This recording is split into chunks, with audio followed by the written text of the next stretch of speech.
सभी कैंडिडेट जल्दी से जल्दी इस सेशन को शेयर कर दीजिएगा, लाइक कर दीजिएगा। जो भी कैंडिडेट नए ज्वाइन होते हैं चैनल पर, वो चैनल को जरूर से सब्सक्राइब कर लीजिएगा, ताकि इसी तरीके से कंटिन्यू सेशन आपको मिलता रहे। चलेगा, आज के सेशन का अपना फर्स्ट क्वेश्चन है, देखिए 61 नंबर क्वेश्चन है। प्रीवियसली 60 क्वेश्चन हम डिस्कस कर चुके हैं, जो कि मैटरनल हेल्थ से रिगार्डेड थे। और मैंने कहा था आपसे कि मैटरनल हेल्थ के रिगार्डेड जो आपका ये ब्लॉक है, इससे काफी इंपॉर्टेंट क्वेश्चन आपके एग्जाम से पूछे जाएंगे, क्योंकि यहां पर एडोलसेंट आपकी हेल्थ आ जाएगी, एएनसी आ जाएगी, पीएनसी आ जाएगी, और एंट्रानेटल केयर यानी एंटीनेटल केयर, पोस्टनेटल केयर और इंट्रानेटल केयर, तीनों से रिगार्डेड और उनके रिगार्डेड कॉम्प्लिकेशन इसके अंदर आएंगे, जो कि काफी इंपॉर्टेंट है आपके एग्जाम पॉइंट ऑफ व्यू से। तो चलेगा, सेशन को स्टार्ट कर देता हूं। जो भी कैंडिडेट जुड़ चुके हैं, एक बार से सेशन को लाइक शेयर कर दीजिएगा, ताकि सभी तक पहुंच जाए और सभी सेशन में जुड़ जाए। चलेगा, आज के सेशन का अपना पहला क्वेश्चन है 61 नंबर, और स्पीड से चलेंगे ताकि सेशन पूरा हो सके। चलेगा, 61 नंबर क्वेश्चन है, पहला क्वेश्चन है आज के सेशन का। कहता क्या है देखिएगा, क्वेश्चन समझ में आना चाहिए, उसके बाद ऑप्शन आपको समझ में आना चाहिए, देन आफ्टर आपको आंसर देना है, फिर उसके बाद राइट आंसर मैं बताऊंगा। इसी तरीके से सारे क्वेश्चन अपन सोल्व करेंगे और पूरे ब्लॉक को मोल्डेड करके आपको दे दूंगा। लेकिन सस्पेंस के साथ बने रहेगा, कंटिन्यूअसली बने रहेगा, कंसंट्रेशन के साथ याद रखिएगा। सारे क्वेश्चन आपके एग्जाम पॉइंट ऑफ व्यू से काफी इंपॉर्टेंट है, और इनसे बाहर आपके एग्जाम में कोई क्वेश्चन नहीं जाएगा। और बता दे रहा हूं, ये सारे क्वेश्चन आपको कोई नहीं बताएगा, कोई नहीं पढ़ाएगा। इसीलिए जीवन एजुकेशन के साथ जुड़े रहिए, आपको सारी चीजें यहां पर अवेलेबल हो जाएगी, और आपका सिलेबस बहुत ही जल्दी कंप्लीट हो जाएगा। सेकंड ब्लॉक है, आज कंप्लीट हो जाएगा, थर्ड ब्लॉक स्टार्ट कर देंगे, और एक दिन में नहीं तो दूसरे दिन में आपका एक ब्लॉक फिनिश है, यानी 20 तारीख से पहले आपका सारा सिलेबस कंप्लीट हो जाएगा। उसके बाद प्रीवियसली एग्जाम के जो पेपर बचे हुए हैं उनको अपन सोल्व करवा देंगे, और उसके बाहर कोई क्वेश्चन बाहर नहीं जाएगा, सारा कुछ आपके हाथ में आ जाएगा। चलेगा, क्वेश्चन का आज के सेशन का पहला क्वेश्चन, इसको डिस्कस करते हैं और सेशन को स्टार्ट करते हैं। 61 नंबर क्वेश्चन है, समझते हैं। 61 नंबर क्वेश्चन कहता है, separation of placenta start at the lower edge of the placenta at the lateral border in. देखिए क्वेश्चन सिंपल सा यहां पर है, प्लेसेंटा के सेपरेशन से रिगार्डेड क्वेश्चन है। प्लेसेंटा का सेपरेशन हो रहा है, कहां से स्टार्ट होता है ये, lower edge of the placenta at the lateral border. Lateral border से क्या है, प्लेसेंटा कहां से सेपरेट हो रहा है, lower edge of the placenta at the lateral edge, यानी लोअर बॉर्डर से स्टार्ट हो रहा है और लेटरल बॉर्डर से स्टार्ट हो रहा है। लोअर एज से स्टार्ट हो रहा है और लेटरल बॉर्डर से स्टार्ट हो रहा है। अगर प्लेसेंटा का सेपरेशन लोअर बॉर्डर और लोअर एज और लेटरल बॉर्डर से स्टार्ट हो रहा है, तो वो किस टाइप का सेपरेशन होगा। जनरली आपने पढ़ा होगा, दो सेपरेशन आपने पढ़े होंगे, जनरली 2 सेपरेशन आपने पढ़े होंगे। एक पढ़ा है आपने मैथ्यू डंकन मैकेनिज्म, दूसरा पढ़ा है आपने सुल्ज मैकेनिज्म। 2 ही मैकेनिज्म बेसिकली आपने पढ़ा है। एक मैकेनिज्म पढ़ा है आपने मैथ्यू डंकन मैकेनिज्म, और दूसरा मैकेनिज्म आपने पढ़ा है सुल्ज मैकेनिज्म। तो यहां पर आपका 2 ही ऑप्शन मान के चलेगा, 2 ऑप्शन तो मैंने हटा दिए, 2 ही ऑप्शन आपके सामने हैं, और दोनों ही ऑप्शन हैं आपसे क्वेश्चन करने, और दोनों ही तरीके के क्वेश्चन आपके एग्जाम में पूछे जा सकते हैं। दोनों में से एक तो आपके एग्जाम में पूछने की ज्यादा संभावना रहती है। चलेगा, इस क्वेश्चन के अंदर क्वेश्चन समझ में आ गया। क्वेश्चन ये है कि प्लेसेंटा का सेपरेशन हो रहा है, और प्लेसेंटा का सेपरेशन जो हो रहा है वो स्टार्ट होता है कहां से, lower edge of the placenta, placenta के लोअर एज से और लेटरल बॉर्डर से। कहां से, लोअर एज से और लेटरल बॉर्डर से स्टार्ट हो रहा है, तो किस टाइप का मैकेनिज्म होगा। पहला ऑप्शन यहां पर Matthew Duncan mechanism, second option है यहां पर सुल्ज मैकेनिज्म, और थर्ड ऑप्शन यहां पर हेमेटोस्टेसिस हीमोस्टेसिस, और फोर्थ ऑप्शन यहां पर कंट्रोल कोड ट्रैक्शन। यहां से मैंने 2 ऑप्शन काट दिए, 2 ही ऑप्शन आपके पास है बस। सेपरेशन से रिगार्डेड अगर बात करें ना, तो 2 ही ऑप्शन आपके पास है, मैथ्यू डंकन मैकेनिज्म है, दूसरा सुल्ज मैकेनिज्म है। बताइएगा कौन सा मैकेनिज्म यहां पर लग रहा है जिसके थ्रू आपका प्लेसेंटा सेपरेट हो रहा है। चलेगा, आंसर आपको बताना है क्या इसका करेक्ट आंसर है। ध्यान रहे, पॉइंट आपको याद रखना है क्या कह रहा है। क्वेश्चन में हाईलाइट इसलिए कर रहा हूं ताकि आपको हमेशा याद रहे, अगर क्वेश्चन आ जाए ना तो नींद में भी सोल्व कर सके। प्लेसेंटा का सेपरेशन हो रहा है lower edge of the placenta से और लेटरल बॉर्डर से। अभी एक इमेज भी आपको दिखा दूंगा ताकि आपको हमेशा याद रहे, ठीक है। प्लेसेंटा का सेपरेशन लोअर एज से हो रहा है और लेटरल बॉर्डर से हो रहा है, तो ये टाइप का जो मैकेनिज्म है वो कौन सा मैकेनिज्म है, आंसर आपको देना है फटाफट से। इसका करेक्ट आंसर क्या होगा? चलेगा, इस क्वेश्चन का बिल्कुल करेक्ट आंसर है that is option number first, बिल्कुल करेक्ट आंसर है। ऑप्शन नंबर फर्स्ट बिल्कुल करेक्ट आंसर है इस क्वेश्चन का, क्योंकि अगर प्लेसेंटा का सेपरेशन लोअर एज से हो और लेटरल पोजीशन से हो, that is mechanism Matthew Duncan mechanism. याद रहे, मैथ्यू डंकन मैकेनिज्म है। कौन सा मैकेनिज्म है? मैथ्यू डंकन मैकेनिज्म है। और मैथ्यू डंकन मैकेनिज्म के अंदर जो प्लेसेंटा सेपरेट होता है वो लोअर एज से होता है। कहां से होता है? लोअर एज से होता है और लेटरल बॉर्डर से होता है। लोअर एज से होता है और लेटरल बॉर्डर से होता है। अगर बात करें कि इस टाइप के मैकेनिज्म के अंदर सबसे पहले कौन सा पार्ट विजिबल होता है, कौन सा पार्ट विजिबल होता है वाल्वा के थ्रू, तो यहां से अपन कहेंगे कि यहां पर मैटरनल सरफेस अवेलेबल होती है। क्या? मैटरनल सरफेस सबसे पहले दिखाई देती हैं। याद रहे, मैटरनल सरफेस सबसे पहले दिखाई देती हैं मैथ्यू डंकन मैकेनिज्म में। क्वेश्चन आ जाए कि मैटरनल सेपरेशन ऑफ प्लेसेंटा, पहले प्लेसेंटा का सेपरेशन हो रहा है मैथ्यू डंकन मैकेनिज्म के थ्रू, तो बताइएगा कि वाल्वा के थ्रू सबसे पहले अपीयरेंस किसका होगा? आपका आंसर होगा सर मैटरनल सरफेस सबसे पहले अपीयर होगी। कौन सी सरफेस? मैटरनल सरफेस सबसे पहले अपीयर होगी।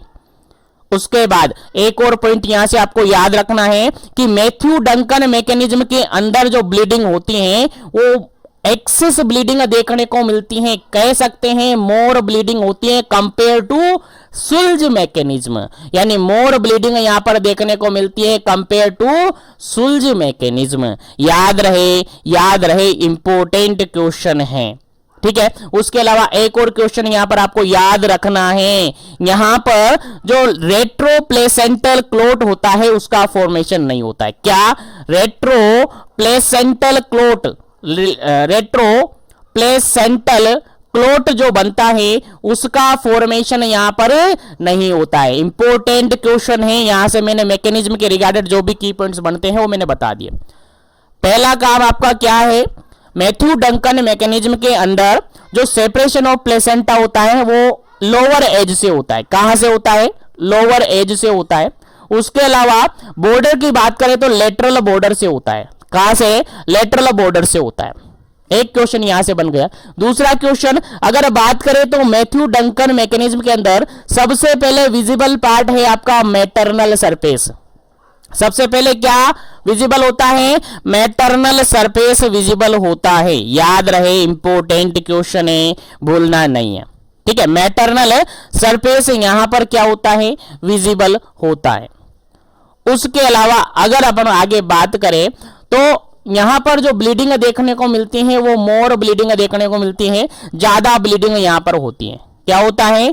ज्यादा ब्लीडिंग यहां पर होता है। उसके अलावा अगर बात करें तो यहां पर रेट्रोप्लेसेंटल क्लोट का फॉर्मेशन नहीं होता है। रेट्रोप्लेसेंटल क्लोट का फॉर्मेशन यहां पर नहीं होता है। कहां पर नहीं होता है? रेट्रोप्लेसेंटल क्लोट का फॉर्मेशन यहां पर नहीं होता है। याद रहे, तो ये सारे क्वेश्चन मैंने यहां पर की पॉइंट्स करके आपको बता दिए हैं, आपको याद रखना है, इंपॉर्टेंट है। चलेगा, आगे बढ़ते हैं, फिर इसके बाद इमेज में मैं आपको बता दूंगा। चलेगा, नेक्स्ट क्वेश्चन की बात करते हैं। 62 नंबर क्वेश्चन है। 62 नंबर क्वेश्चन क्या कहता है? सिंपल सा वही सेपरेशन से रिगार्डेड क्वेश्चन है। मैंने कहा है पूरे ब्लॉक को मोल्डेड करके दूंगा, तो हर क्वेश्चन को मैं आपके सामने सोल्व करके बताऊंगा कि हर क्वेश्चन के अंदर क्या आंसर होना चाहिए, कैसे क्वेश्चन का आंसर होना चाहिए। चलेगा, नेक्स्ट क्वेश्चन है placenta separate in the centre, placenta separate in the centre and fold it on the itself and descend into the lower pole of the uterus। देखिए, सिंपल सा क्वेश्चन यहां पर ये कहा जा रहा है कि प्लेसेंटा सेपरेट हो रहा है कहां से? सेंटर से, और सेंटर से सेपरेट होकर ये फोल्ड हो जाता है, अपने आप ही फोल्ड हो जाता है और डिसेंड होकर कहां आ जाता है? लोअर पोल ऑफ यूट्रस पर आ जाता है। लोअर पोल ऑफ यूट्रस पर आ जाता है तो बताइएगा कि प्लेसेंटा का सेपरेशन किस मैकेनिज्म से हुआ है। यहां पर भी मैंने दो ऑप्शन आपके लिए काट दिए हैं, दो ऑप्शन मैंने काट दिए, केवल दो ही ऑप्शन है, मैथ्यू डंकन और सुल्जे मैकेनिज्म। और आपको पता है मैथ्यू डंकन के अंदर तो लोअर एज से सेपरेशन होता है और लेटरल बॉर्डर से सेपरेशन होता है, लोअर एज और लेटरल बॉर्डर से सेपरेशन होता है, इसलिए ये तो आंसर होगा नहीं। क्या आंसर होगा? सुल्ज मैकेनिज्म इसका करेक्ट आंसर होगा। सुल्ज मैकेनिज्म इसका करेक्ट आंसर होगा, क्योंकि यहां पर जो सेपरेशन होता है वो कहां से होता है? सेंटर से होता है, और ये फोल्ड होकर डिसेंड होकर कहां आ जाता है? यूट्रस के लोअर पार्ट पर आ जाता है। That is Schultze mechanism. और अगर बात करें विजिबिलिटी की, तो यहां पर सबसे पहले जो विजिबल होता है वो फीटल सरफेस विजिबल होता है। याद रहे क्या होता है? फीटल सरफेस विजिबल होता है। मैथ्यू डंकन में कौन सा सरफेस विजिबल हुआ था? Maternal surface. मैथ्यू डंकन में मैटरनल सरफेस और सुल्ज मैकेनिज्म के अंदर फीटल सरफेस। इतना सा डिफरेंस आपको याद रखना है। उसके अलावा अगर बात करें अपन, तो यहां पर जो ब्लीडिंग होती है वो मिनिमम होती है। ब्लीडिंग जो होती है मिनिमम ब्लीडिंग यहां पर देखने को मिलती है। याद रहे, इंपॉर्टेंट पॉइंट है। उसके अलावा अगर बात करें अपन, उसके अलावा अगर बात करें तो यहां पर जो रेट्रोप्लेसेंटल क्लोट बनता है वो बिल्कुल फॉर्मेशन होता है और ब्लीडिंग के साथ देखने को मिलता है। तो सारे पॉइंट्स आपको समझ में आ गए। एक बार इमेज आप देख लीजिएगा, उसके बाद आपको क्लियर हो जाएगा कि दोनों सेपरेशन में क्या डिफरेंस है और आपको हमेशा याद रहेगा। चलेगा, यहां पर दो इमेज आपके सामने शो हो रखे हैं। इजीली समझ में आ रहा होगा, दिख रहा होगा आपको इजीली। अगर नहीं दिख रहा हो तो अपने मॉड्यूल्स के अंदर देख लीजिएगा, अपने मॉड्यूल्स के अंदर शो हो रखा है। पेज नंबर बता दूं, 101 पेज नंबर पर है। 101 101 पेज नंबर पर है। जो फर्स्ट इमेज आप देख पा रहे हो, पहला इमेज जो आप देख पा रहे हो, ये है आपका सुल्ज मैकेनिज्म। ये है आपका सुल्ज मैकेनिज्म। और दूसरा इमेज है आपका मैथ्यू डंकन मैकेनिज्म। दूसरा मैकेनिज्म है आपका मैथ्यू डंकन मैकेनिज्म। पहला इमेज सुल्ज मैकेनिज्म, दूसरा इमेज आपका मैथ्यू डंकन मैकेनिज्म। देखिए, अब समझिएगा क्या डेफिनेशन के अकॉर्डिंग क्या ये क्लियर होता है। चलेगा, अपन ने कहा था सुल्ज मैकेनिज्म की पहली बात कर लेते हैं अपन, सुल्ज मैकेनिज्म की। तो सुल्ज मैकेनिज्म ये कहता है कि प्लेसेंटा का सेपरेशन कहां से होगा? पहले सेंटर से होगा। कहां से? सेंटर से होगा। देखो, ये आपका यूट्रस है, ये पूरा आपका क्या है? यूट्रस है। यूट्रस के अंदर से सेपरेशन, ये जो सेपरेट होकर आया है, कहां से सेपरेट होकर आया है? ये सेपरेट होकर आया है आपके इस वाले पार्ट से। और ये वाला पार्ट कौन सा है आपका? Centre part. ये वाला पार्ट कौन सा है आपका? सेंटर पार्ट है। कौन सा पार्ट है? सेंटर पार्ट है। यानी सबसे पहले सुल्ज मैकेनिज्म के अंदर आपका प्लेसेंटा जो सेपरेट होता है वो सेंटर पार्ट से सेपरेट होता है, और सेंटर पार्ट से सेपरेट होकर फोल्ड बनकर नीचे चला जाता है। कहां पर? Lower pole of the uterus पर चला जाता है। तो देखेगा यहां से ये सेपरेट हुआ और फोल्ड होकर कहां चला गया? फोल्ड होकर कहां चला गया? ये इधर लटक गया। और ये कहां पर पहुंच गया? ये आपके lower pole of the uterus पर पहुंच गया। Lower pole of the uterus पर पहुंच गया। तो सबसे पहले स्टार्ट कहां से हुआ? सेंटर से। बस इतना याद रख लीजिएगा, सेंटर, सेंटर से हुआ। और सेंटर फॉर सुल्ज याद रखिएगा, सेंटर फॉर सुल्ज याद रखिएगा। याद नहीं रहे तो सी for centre, S for Schultz, ऐसे याद रख लीजिएगा। तो यहां से सेंटर से ये सेपरेट हुआ, सेंटर से सेपरेट होकर ये फोल्ड बनकर नीचे चला जाता है, डिसेंड हो जाता है। क्या हो जाता है? डिसेंड हो जाता है। और डिसेंड होकर कहां पर पहुंच जाता है? लोअर यूट्रस पोल पर पहुंच जाता है। लोअर पोल ऑफ यूट्रस पर पहुंच जाता है। और सबसे पहले कौन सा पार्ट यहां पर विजिबल हुआ? देखिएगा, प्लेसेंटल पार्ट है, तो कौन सा पार्ट हुआ यहां पर? फीटल पार्ट सबसे पहले यहां पर विजिबल होता है। सबसे पहले कौन सा पार्ट विजिबल होता है? फीटल सरफेस यहां पर विजिबल होता है। कहां से? आपके वाल्वा से।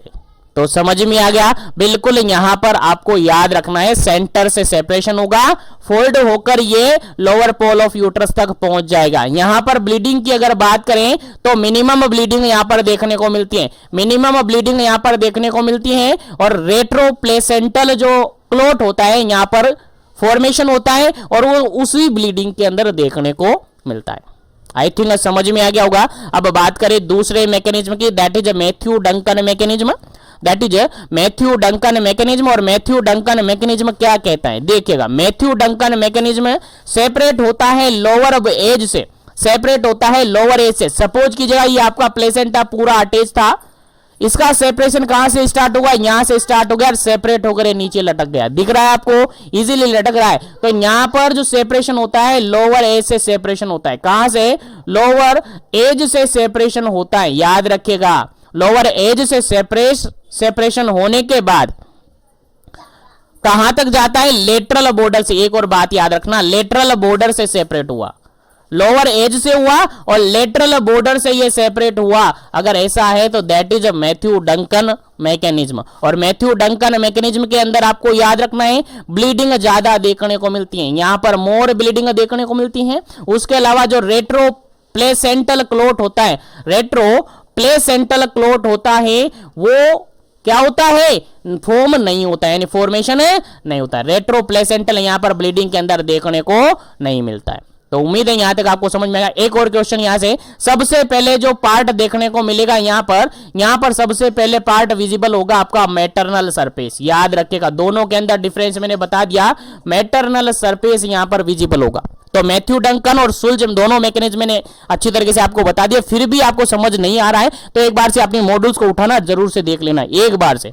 बाकी फिर भी आपको आप कहेंगे तो नेक्स्ट सेशन के अंदर भी आपको बता दिया जाएगा क्या इसका चलेगा। आगे बढ़ते हैं नेक्स्ट क्वेश्चन पर, और यहां तक कि दोनों क्वेश्चन आपको क्लियर हो गए होंगे। अब आगे बढ़ते हैं नेक्स्ट क्वेश्चन पर। नेक्स्ट क्वेश्चन है आपका हीमोस्टेसिस। और हीमोस्टेसिस जनरली आप सबको पता है, हीमोस्टेसिस मतलब एक तरीके से बैलेंस से रिगार्डेड काम होता है।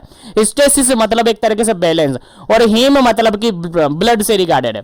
ब्लड से रिगार्डेड यानी कि जनरली जो क्लोट बनता है, प्लेसेंटल क्लोट बनता है, उससे रिगार्डेड बात की जाती है। ठीक है, तो हीमोस्टेसिस की बात आ रही है तो इसके अंदर कौन सा ऑप्शन बिल्कुल करेक्ट है? ऑप्शन कौन सा करेक्ट है, इससे रिगार्डेड आंसर आपको बताना है। चलेगा, 63 नंबर क्वेश्चन है। पहला ऑप्शन यहां पर vigorous uterine contraction followed the placental separation. Second option है यहां पर no retro placental clot. Third option यहां पर fetal surface appear at the vulva with the membranes trailing behind. Fourth option है lengthening of the umbilical cord. चलेगा, क्या इसका correct answer होगा? आंसर आपको देना है फटाफट से, क्या इसका करेक्ट आंसर होगा, देन आफ्टर आपको आंसर मिल जाएगा। चलेगा, जल्दी कीजिएगा, क्या इसका करेक्ट आंसर होगा? 63 नंबर क्वेश्चन आपका है, क्या इसका करेक्ट आंसर होगा? चलेगा,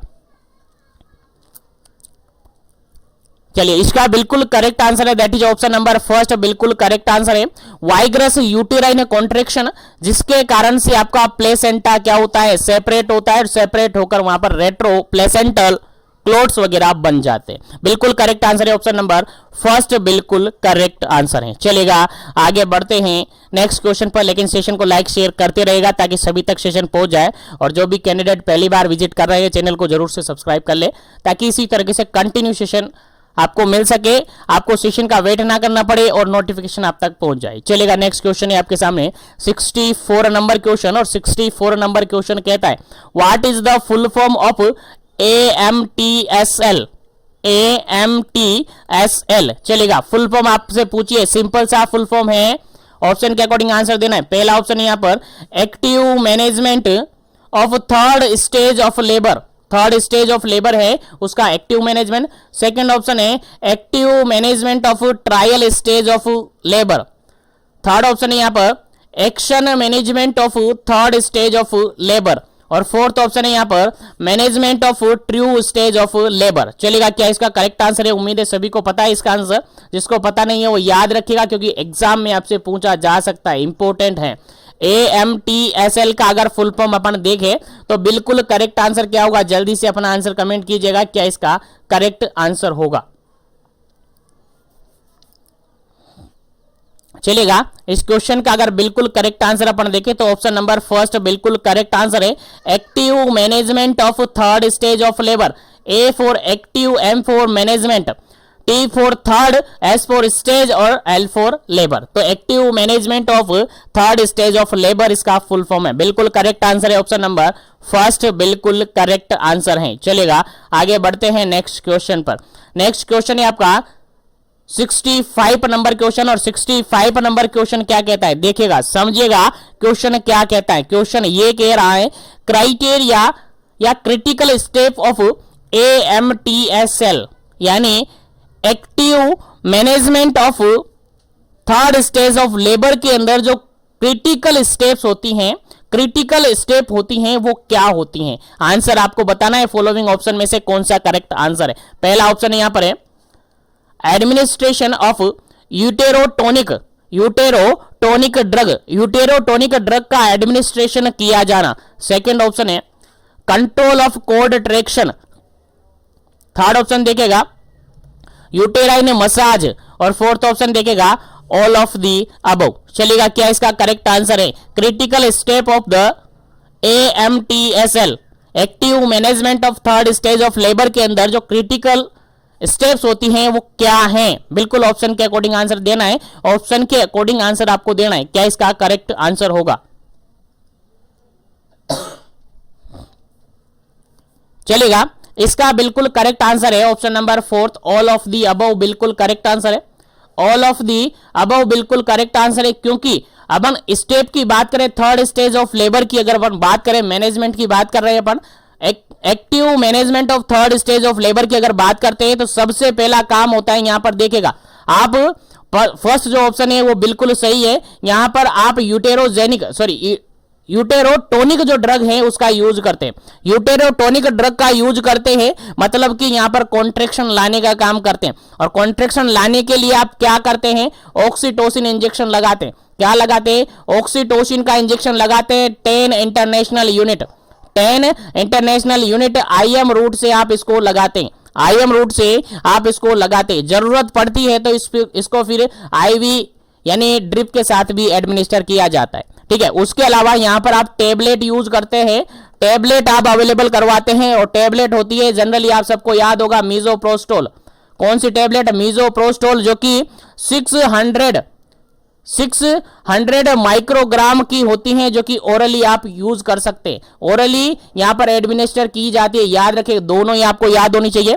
यूटेरोटोनिक ड्रग एडमिनिस्टर की जाती है ऑक्सीटोसिन, जो कि IM रूट से दिया जाता है 10 इंटरनेशनल यूनिट के अकॉर्डिंग। उसके अलावा टेबलेट की बात करें तो यहां पर मीजोप्रोस्टोल दिया जाता है 600 mg, ओरली आप इसको दे सकते हैं। उसके अलावा अगर कोड ट्रैक्शन किया जाता है, बिल्कुल यूटेराइन मसाज किया जाता है, बिल्कुल। तो थर्ड स्टेज का एक्टिव मैनेजमेंट अपन करते हैं तो तीनों ही क्रिटिकल स्टेप के अंदर इन्वॉल्व किया जाता है, इसलिए आपका राइट आंसर क्या होता है? ऑप्शन नंबर फोर्थ बिल्कुल करेक्ट आंसर होता है आपके इस क्वेश्चन का। चलेगा, आगे बढ़ते हैं नेक्स्ट क्वेश्चन पर। नेक्स्ट क्वेश्चन है आपका 66 नंबर क्वेश्चन, और 66 नंबर क्वेश्चन काफी इंपॉर्टेंट है आपके एग्जाम पॉइंट ऑफ व्यू से, आपके एग्जाम में एज इट इज पूछा जा सकता है, इसलिए स्टार बना लीजिएगा, काफी इंपॉर्टेंट है। 66 नंबर क्वेश्चन क्या कहता है? Uterine contraction and vaginal bleeding should be checked in. देखिएगा, यहां पर क्वेश्चन ये कहता है जो यूट्रस के अंदर, यूटेराइन के अंदर जो कॉन्ट्रैक्शन होते हैं उसी के साथ जो वेजाइनल ब्लीडिंग होती है उसको हमें चेक करना चाहिए। कितने टाइम पीरियड में चेक करना चाहिए और कितने टाइम तक हमें चेक करना चाहिए? सीधा सा सिंपल सा क्वेश्चन आपसे पूछा है, आंसर आपको देना है ऑप्शन के अकॉर्डिंग। क्या इसका करेक्ट आंसर होगा? पहला ऑप्शन यहां पर है every 5 minute for 2 hour after the delivery, delivery के 2 घंटे तक और हर 5 मिनट में चेक करना चाहिए। सेकंड ऑप्शन है every 15 minute for 2 hour after the delivery, delivery के 2 घंटे के बाद तक आपको चेक करना है, और एवरी 15 मिनट 15 मिनट के अंदर आपको चेक करना है। उसके अलावा every 10 minute for 2 hour after the delivery, और फोर्थ ऑप्शन है every 15 minute for 3 hour after delivery. चलेगा, जल्दी से आपको आंसर देना है। क्या इसका करेक्ट आंसर है? कितने टाइम पीरियड फ्रीक्वेंसी अपन रखते हैं और कितने टाइम तक अपन चेक करते हैं? जल्दी से अपना आंसर कमेंट कीजिएगा, क्या इसका करेक्ट आंसर है? Uterine contraction and vaginal bleeding हमें चेक करनी चाहिए कितने टाइम पीरियड तक और कितने टाइम के कितने मिनट के ड्यूरेशन में हमें फ्रीक्वेंसी चेक करनी चाहिए।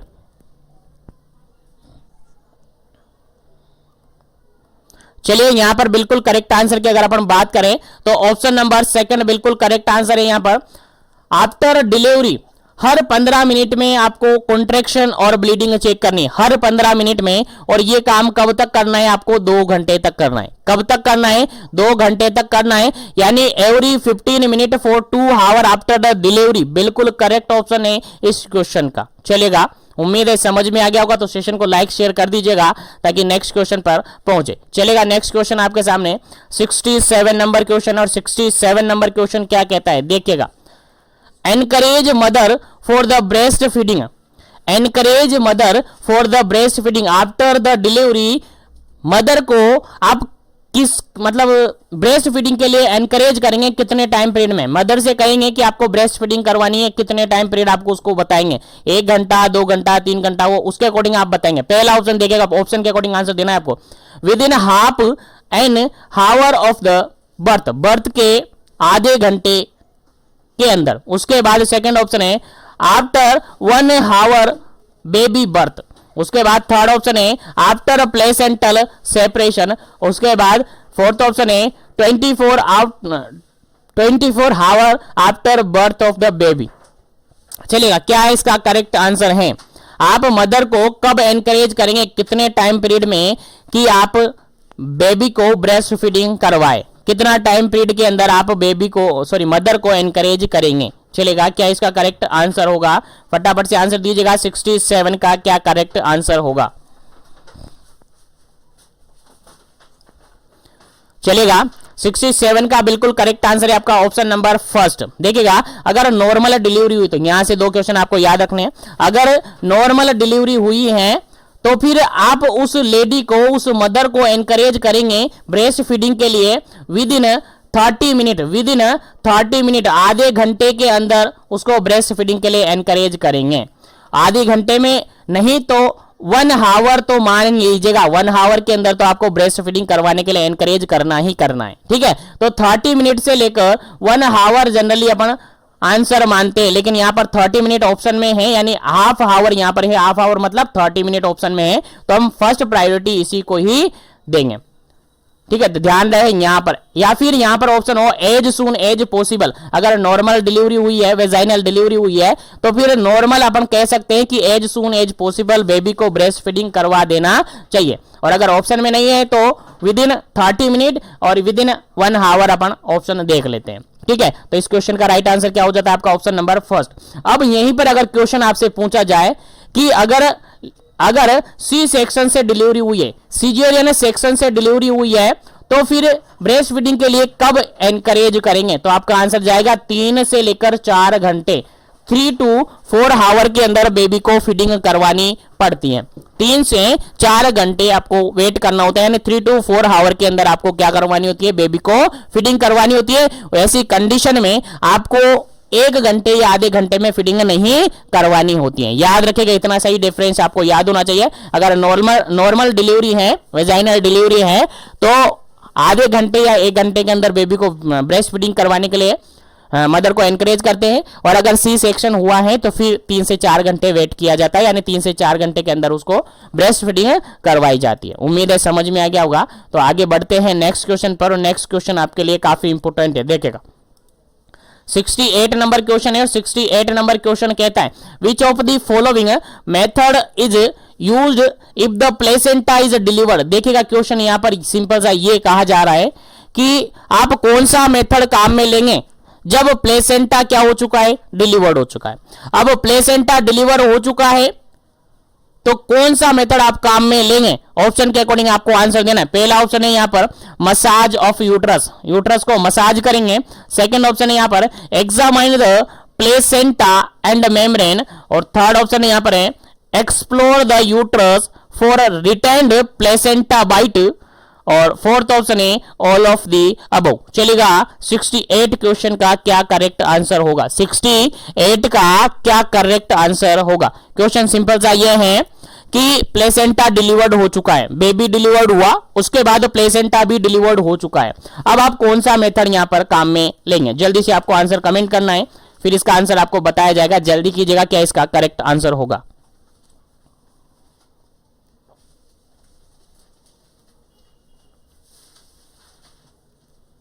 चलेगा, यहां पर बिल्कुल करेक्ट आंसर है आपका ऑप्शन नंबर डी, क्योंकि प्लेसेंटा डिलीवर हो चुका है तो आप वहां पर यूट्रस को मसाज करेंगे, उसके अलावा एग्जामाइन करेंगे प्लेसेंटा और मेम्ब्रेन को, उसके अलावा आप एक्सप्लोर करेंगे यूट्रस को फॉर रिटेन्ड प्लेसेंटा, कि कोई प्लेसेंटल बाइट तो नहीं रह गया है अंदर, कोई मेम्ब्रेन तो अभी यूट्रस के अंदर रिटेन तो नहीं है ना, इसीलिए आप क्या करेंगे, मसाज करेंगे। उसके अलावा प्लेसेंटा और मेम्ब्रेन को एग्जामाइन करेंगे, उसके अलावा आप क्या करेंगे, यूट्रस को एक्सप्लोर करेंगे कि कोई बाइट प्लेसेंटा का कोई मेम्ब्रेन का कोई पार्ट तो अंदर नहीं रह गया हो, यानी तीनों ही आप वहां पर करेंगे। तो इस क्वेश्चन का राइट आंसर आपका क्या हो जाता है, ऑप्शन नंबर 4 हो जाता है। ऑल ऑफ दी अबव बिल्कुल करेक्ट है इस क्वेश्चन का। चलिएगा आगे बढ़ते हैं नेक्स्ट क्वेश्चन पर। उम्मीद है यहां तक सभी क्वेश्चन आपको समझ में आ गए हैं। चलिएगा नेक्स्ट क्वेश्चन की बात करते हैं। काफी इंपॉर्टेंट क्वेश्चन है, स्टार बना लीजिएगा, आपके एग्जाम में पूछा जा सकता है।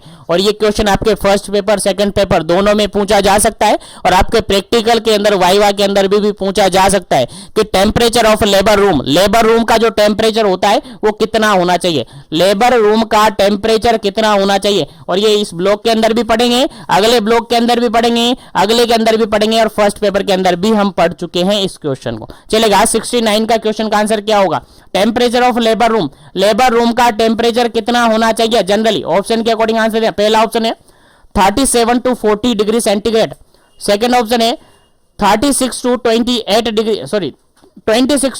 28 डिग्री सेंटीग्रेड, थर्ड ऑप्शन है 30 to 32 डिग्री सेंटीग्रेड, और फोर्थ ऑप्शन है यहाँ पर 20 to 25 डिग्री सेंटीग्रेड। चलिएगा आंसर आपको बताना है क्या इसका करेक्ट आंसर होगा। लेबर रूम का टेम्परेचर जनरली कितना होना चाहिए, आपको याद होना चाहिए। इसके रिगार्डेड क्या आपका करेक्ट आंसर होगा। 69 का करेक्ट आंसर आपको देना है, जल्दी कीजिएगा क्या इसका करेक्ट आंसर होगा।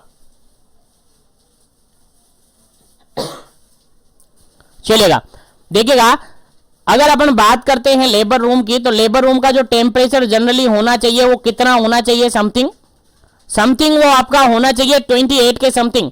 यानी जरूरी नहीं है कि बिल्कुल वो 20 हो या बिल्कुल वो 30 हो, लेकिन टेम्परेचर अगर रेंज की अपन बात करें ना तो बिल्कुल 25 से लेकर 28 डिग्री सेंटीग्रेड टेम्परेचर होना चाहिए लेबर रूम का। यहां पर ऑप्शन में 26 से लेकर 28 है, 26 से लेकर 28, 26 से लेकर 28 डिग्री सेंटीग्रेड टेम्परेचर होना चाहिए। बिल्कुल ऑप्शन नंबर बी बिल्कुल करेक्ट आंसर है इस क्वेश्चन का। लेकिन कहीं जगह आपको ये 25 से लेकर 28 मिलेगा, यही करेक्ट आंसर है। 25 से लेकर 28 की रेंज में ही क्या होना चाहिए, लेबर रूम का टेम्परेचर होना चाहिए। यहां पर 26 और 28 डिग्री सेंटीग्रेड बिल्कुल करेक्ट आंसर हो जाता है। ध्यान रहे लेबर रूम जो है थोड़ा सा वार्म होना चाहिए, क्योंकि बेबी को हाइपोथर्मिया हो सकता है। बेबी जैसे ही एनवायरनमेंट चेंज होगा तो बेबी के अंदर हाइपोथर्मिया हो सकता है, इसलिए बेबी और लेबर रूम का जो टेम्परेचर है थोड़ा सा वार्म होना चाहिए। चलेगा, उम्मीद है यहां तक आपको समझ में आ गया होगा। तो आगे बढ़ते हैं अपन नेक्स्ट क्वेश्चन पर। आगे बढ़ते हैं नेक्स्ट क्वेश्चन पर। यहां से एक और क्वेश्चन आपको याद रख लेना है, अभी बता देता हूं यहीं पर। जैसे ही बेबी डिलीवर्ड होता है, मान के चलेगा बेबी की डिलीवरी हुई है और बेबी डिलीवर हुआ है, मान के चलेगा यहां पर फर्स्ट बेबी है, एक बेबी है, पहला बेबी है जिसका वेट अभी कितना है, जिसका वेट अभी 1000 ग्राम है। 1000 ग्राम है मतलब कि 1 kg है, जिसका वेट कितना है 1 kg है, यानी प्री टर्म और एलबीडब्ल्यू एक्सट्रीम एलबीडब्ल्यू यहां पर आ गया है। तो ऐसी कंडीशन में बेबी को आप सबको पता है विटामिन के इंजेक्शन लगाया जाता है। विटामिन के इंजेक्शन लगाया जाता है, क्यों लगाया जाता है, ब्लीडिंग टेंडेंसी को रोकने के लिए। ब्लीडिंग टेंडेंसी को रोकने के लिए विटामिन के का इंजेक्शन लगाया जाता है। तो नियोनेट है, न्यूबॉर्न है, जिसका वेट 1000 ग्राम से कम है, यानी 1 kg से कम है, 1000 ग्राम से कम है, तो ऐसे बच्चे के अंदर, ऐसे बेबी के अंदर आप जो इंजेक्शन लगाएंगे विटामिन के का, उसका डोज क्या रहेगा, आपका आंसर रहेगा सर 0.5 mg होगा। और IM रूट से लगाएंगे, किस रूट से, IM रूट से लगाएंगे, 0.5 mg होगा। अगर बेबी का वेट 1000 ग्राम से ज्यादा है, यानी 1 kg से ज्यादा है, 1 kg से ज्यादा है, तो वैसी कंडीशन में बेबी के अंदर जो इंजेक्शन लगाया जाएगा विटामिन के का, वो लगाया जाएगा 1.0 mg लगाया जाएगा। कितना लगाया जाएगा, 1.0 mg लगाया जाएगा। वही रूट सेम है, IM रूट से लगाया जाएगा। याद रहे, इंपॉर्टेंट क्वेश्चन है, यहां से आपके एग्जाम में क्वेश्चन 100% पूछा जा सकता है, क्योंकि ये रिपीटेडली एग्जाम में पूछा जाता है। चलिए आगे बढ़ते हैं नेक्स्ट क्वेश्चन पर। चलिए नेक्स्ट क्वेश्चन आपके सामने काफी इंपॉर्टेंट है, 70 नंबर क्वेश्चन काफी इंपॉर्टेंट है। Fourth stage is define as, खाली जगह छोड़ा हुआ है, इसको आपको भरना है। After the delivery of the placenta and membrane. देखिएगा सिंपल सा यहाँ पर क्वेश्चन का डेफिनेशन पूछा है। जो फोर्थ स्टेज होती है जनरली आप सबको बताया मैंने, प्रीवियसली सेशन के अंदर भी बताया था कि जो लेबर की स्टेजेज होती है मेनली 3 स्टेज होती है, लेकिन 4th स्टेज भी इंक्लूड की जाती है कि 4th स्टेज आपकी ऑब्जर्वेशनल स्टेज होती है।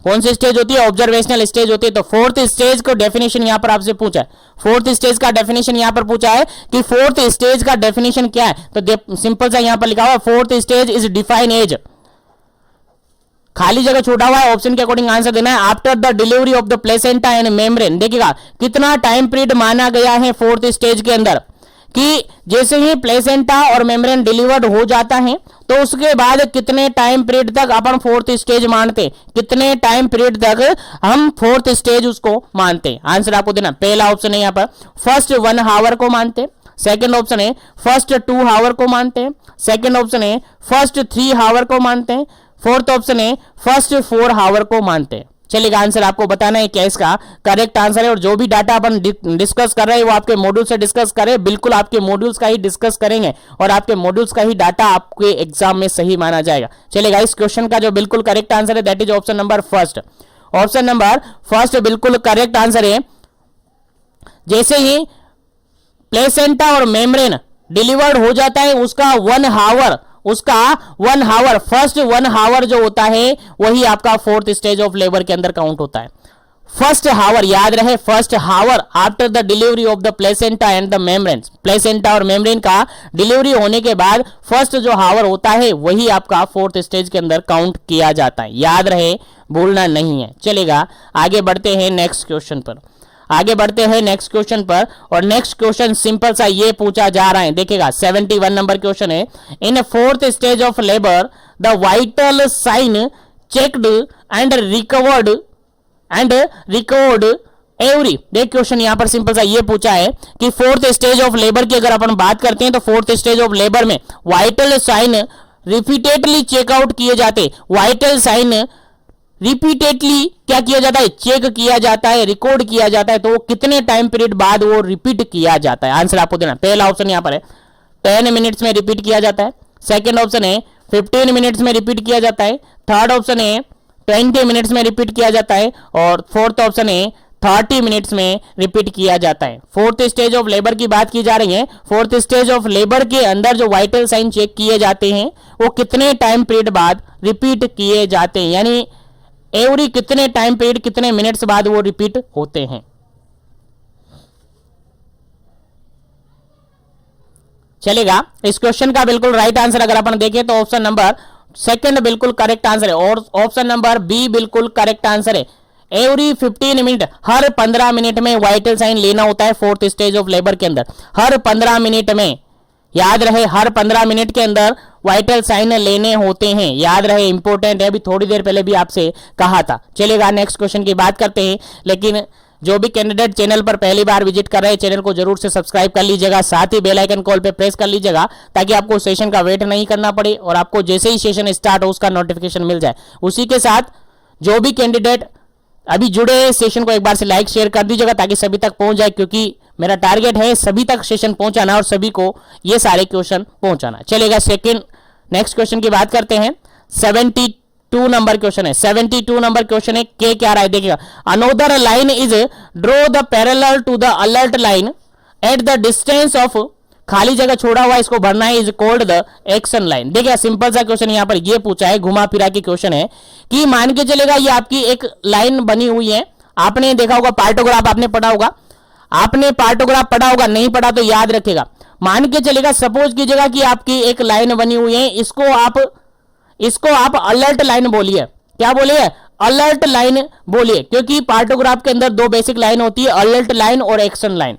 ठीक है, अलर्ट लाइन और एक्शन लाइन, ये आपकी अलर्ट लाइन है। दूसरी लाइन यहां पर इसी के पैरेलल यहां पर खींची जाती हैं, इसी के पैरेलल यहां पर बनाई जाती हैं, जो कि एक्शन लाइन होती हैं, जो कि क्या होती हैं? एक्शन लाइन होती हैं। तो अलर्ट लाइन और एक्शन लाइन के बीच का जो टाइम पीरियड गैप होता है वो कितना होता है? जनरली ये पूछा है आपसे, जनरली ये पूछा है कि 2 line, another line is draw the parallel with the alert line. ठीक है, एक अदर लाइन और खींची गई है जो कि पैरेलल खींची जा रही है अलर्ट लाइन के, और उस लाइन को एक्शन लाइन बोला जाता है। तो उनके बीच का जो डिफरेंस चलेगा, टाइम पीरियड का जो डिफरेंस चलेगा वो कितने टाइम पीरियड का चलेगा, कितने घंटे का चलेगा, आंसर आपको बताना। पहला ऑप्शन यहां पर देखेगा, पहला ऑप्शन यहां पर देगा 2 आवर 2 घंटे, सेकंड ऑप्शन देगा 4 आवर 4 घंटे, थर्ड ऑप्शन देगा 6 आवर 6 घंटे और फोर्थ ऑप्शन देगा 8 आवर 8 घंटे। और ये क्वेश्चन आई थिंक आप सबको याद हो तो आपके स्पेशली राजस्थान सीएचओ के जो एग्जाम हुआ था जिसके अंदर आप सेलेक्ट होकर आए थे उनमें ये क्वेश्चन एज इट इज पूछा गया था। आप सबको याद हो तो, नहीं याद हो तो अब याद रख लीजिएगा, हो सकता है आपके एग्जाम में भी एज इट इज पूछा जाए। तो एक्शन लाइन और अलर्ट लाइन के बीच का जो गैप होता है, टाइम ड्यूरेशन का जो गैप होता है वो कितना होता है, आपका आंसर क्या रहेगा, जल्दी से आपको आंसर बताना है, क्या इसका करेक्ट आंसर होगा। चलेगा 72 का जो बिल्कुल करेक्ट आंसर अगर अपन कहे तो ऑप्शन नंबर बी बिल्कुल करेक्ट आंसर है। कितना टाइम पीरियड होता है यहां पर, 4 आवर, 4 घंटे का ड्यूरेशन इनके बीच में होता है। याद रहे कितने घंटे का, 4 घंटे का ड्यूरेशन इनके बीच में होता है, अलर्ट लाइन और एक्शन लाइन के बीच में। पार्टोग्राफ से रिगार्डेड क्वेश्चन है, उम्मीद है समझ में आ गया होगा और याद रहेगा। अगर क्वेश्चन आ जाता है तो बिल्कुल सही आप करेंगे। चलेगा आगे बढ़ते हैं नेक्स्ट क्वेश्चन पर। और नेक्स्ट क्वेश्चन आपका 73 नंबर क्वेश्चन। 73 नंबर क्वेश्चन क्या कहता है देखेगा, काफी इंपॉर्टेंट क्वेश्चन है 73 नंबर। और 73 नंबर क्वेश्चन कहता है what do you mean by antepartum haemorrhage. Antepartum haemorrhage से आप क्या समझते हैं, चलेगा जल्दी से आपको आंसर बताना है। एंटेपार्टम हेमरेज से आप क्या समझते हैं। और जो भी डाटा मैं बता रहा हूं बिल्कुल आपके मॉड्यूल्स का डाटा बता रहा हूं, एक्स्ट्रा आपको हो सकता है कंफ्यूजन हो सकता है क्योंकि आपने कंपटीशन के अंदर जो कंपेटिटिव एग्जाम्स की प्रिपरेशन आप कर रहे हैं तो उसमें थोड़ा सा डाटा चेंजेस पड़े होंगे। तो जो भी डाटा मैं बता रहा हूं आपके मॉड्यूल्स के अकॉर्डिंग बता रहा हूं और आपके मॉड्यूल्स के अकॉर्डिंग आपका डाटा माना जाएगा आपके फाइनल एग्जाम के अंदर, ठीक है। और कुछ डाटा अगर मिस प्रिंट है, मतलब गलत है तो उसको मैं करेक्ट करवा दूंगा। बाकी जो भी डाटा होगा आपके मॉड्यूल्स के अकॉर्डिंग ही बताया जाएगा। चलेगा what do you by antepartum haemorrhage, यानी एपीएच के रिगार्डेड बात की जा रही है और एपीएच के रिगार्डेड ऑलरेडी हम पढ़ चुके हैं प्रीवियसली सेशंस के अंदर। चलेगा पहला ऑप्शन यहां पर है vaginal bleeding any time after the 20 week of gestation. Second option है vaginal bleeding after the 28 week of pregnancy. Third option है vaginal bleeding after the 30 week of pregnancy. और फोर्थ ऑप्शन है vaginal bleeding after the 40 week of pregnancy. चलेगा answer आपको बताना है क्या इसका करेक्ट आंसर है। एंटेपार्टम हेमरेज किसको अपन कहेंगे। चलेगा यहां पर अगर आप देखें तो यहां से दो लास्ट के दो ऑप्शन है, यानी 40 और 30 दोनों तो आप काट देते हैं, बिल्कुल ये तो इसका आंसर हो ही नहीं सकता। अब यहां पर दो ऑप्शन है, आपने कंपटीशन के अंदर जनरली 28 वीक पढ़े होंगे और जनरली 20 भी पढ़े होंगे, ठीक है। और यहां पर अगर बिल्कुल करेक्ट आंसर रहेगा तो आपका बिल्कुल करेक्ट आंसर रहेगा option number first. Option number first बिल्कुल करेक्ट आंसर रहेगा क्योंकि आपके मॉड्यूल्स के अकॉर्डिंग भी यही माना जाता है, ठीक है। और हर बार यही माना जाता है, अगर क्वेश्चन रिपीट हुआ है तो वहां पर भी क्वेश्चन का आंसर क्या माना जाता है, यही माना जाता है। तो जनरली अपन कहें तो एपीएच अगर होता है, एंटेपार्टम हेमरेज होता है, तो उसके अंदर ब्लीडिंग देखने को मिलती है after the completion of the 20 week of gestation.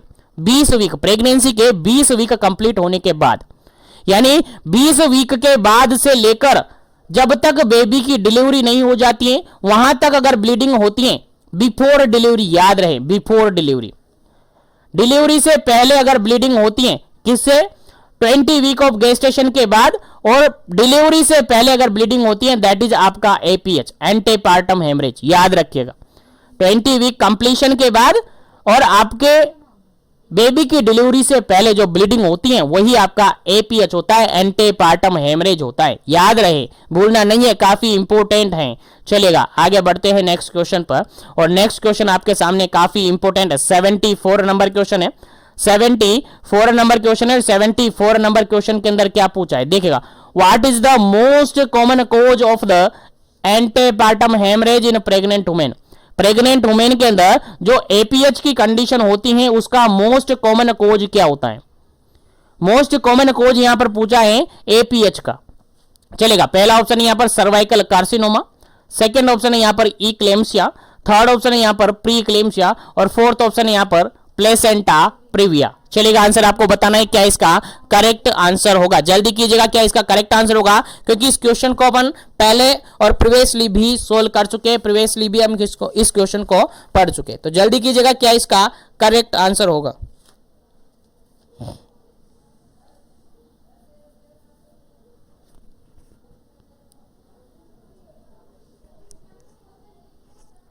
चलेगा। यहां पर अगर बिल्कुल करेक्ट आंसर की अपन बात करें तो ऑप्शन नंबर डी बिल्कुल करेक्ट आंसर है। अगर मोस्ट कॉमन कोज की अगर अपन बात करते हैं, मोस्ट कॉमन कोज की अगर अपन बात करते हैं, किसके अंदर, प्रेग्नेंट लेडी के अंदर किसका मोस्ट कॉमन कोज, एपीएच का, एंटेपार्टम हेमरेज का। एपीएच का मोस्ट कॉमन कोज होता है आपका प्लेसेंटा प्रीविया। अगर ऑप्शन में प्लेसेंटा प्रीविया नहीं मिले तो एब्रप्शियो जो प्लेसेंटा आप पढ़ते हैं, एब्रप्शियो प्लेसेंटा जो आप पढ़ते हैं वो भी इसका करेक्ट आंसर होगा, क्योंकि दोनों ही कॉमन परसेंटेज में होते हैं। अप्रोक्सीमेटली जनरली अपन अगर कहे तो 70% आपके प्लेसेंटल साइड के कारण से जो ब्लीडिंग होती है वो मोस्ट कॉमन कोज यहां पर माना जाता है। अगर ऑप्शन में ये है कि प्लेसेंटल साइड ब्लीडिंग है तो आपका आंसर क्या होगा, प्लेसेंटल साइड ब्लीडिंग होगा। और अगर उसके अंदर ऑप्शन नहीं है एब्रप्शियो प्लेसेंटा या प्लेसेंटा प्रीविया में से एक है तो फिर उसका आंसर क्या होगा, इन दोनों में से एक होगा, क्योंकि 70 में से 35% ये देखने को मिलता है, 35% ये देखने को मिलता है। लेकिन फिर भी अगर मोस्ट कॉमन की बात करें, अगर दोनों ही ऑप्शन में आ जाए तो फिर मोस्ट कॉमन आपको क्या सेलेक्ट करना है, प्लेसेंटा प्रीविया सेलेक्ट करना है। मोस्ट कॉमन क्या सेलेक्ट करना है आपको, प्लेसेंटा प्रीविया या फिर एब्रप्शियो प्लेसेंटा, दोनों ही कॉमन है। लेकिन दोनों में से आप अगर दोनों ऑप्शन में दिए हैं तो फिर आप क्या चूज करेंगे, इनमें से एब्रप्शियो प्लेसेंटा चूज कर लीजिएगा। ठीक है, एब्रप्शियो प्लेसेंटा, प्रीविया बाद में होता है, ये पहले होता है। ठीक है, तो यहां पर अगर बात करें तो बिल्कुल करेक्ट आंसर क्या हो गया आपका, ऑप्शन नंबर डी। ठीक है, ऑप्शन नंबर डी, प्लेसेंटा से रिगार्डेड यहां पर प्रॉब्लम है और यही मोस्ट कॉमन कोज होता है। ये तीनों यहां पर गलत हैं।